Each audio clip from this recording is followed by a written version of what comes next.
afternoon. How are you? Going in as president to our first formal meeting, so delighted to be doing that today. And of course, as you know, we're working on today on Syria chemical weapons, an issue that we discuss frequently at the Council. And we'll have a usual briefing today from Under Secretary General Nakamitsu. Happy to take a couple of questions. So I'm Yuki Sugimoto from NHK. I hope you already see the press release from the Human Rights Watch, and they call for the Security Council to renew the UNAMA. And does it mean that you're the member of the UN, especially the Security Council, will have to recognize Taliban as the new government of the Afghanistan, or at least you will have to cooperate with them? I should have said I'm taking the questions in my national capacity, clearly not speaking for the Council. Look, I think that the question of the UNAMA mandate is a really critical issue for the UN. It's on the agenda for us, as you know. Next week we will be considering it, and we are looking already at how we will handle that UNAMA mandate. The question of recognition is a separate issue as far as we're concerned.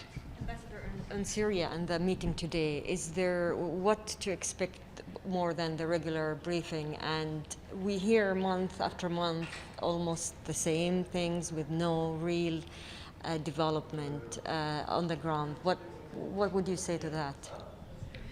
Well, I have to say I'm not overly optimistic that we will see anything very different today. As you know, the Conference of State Parties of the Chemical Weapon Convention have called repeatedly on Syria to respect its obligations. We would like to see that happen.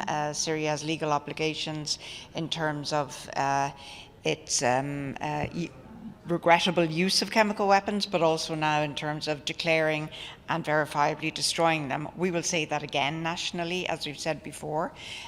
We see this as part of the wider obligation, of course, that we all assume to find a peaceful solution in Syria. And if I can just have a little moment to say once again how happy I was this week to see that on the humanitarian side in Syria, we saw 2 cross-line deliveries, which is a step forward, at least in a modest way, on the humanitarian front.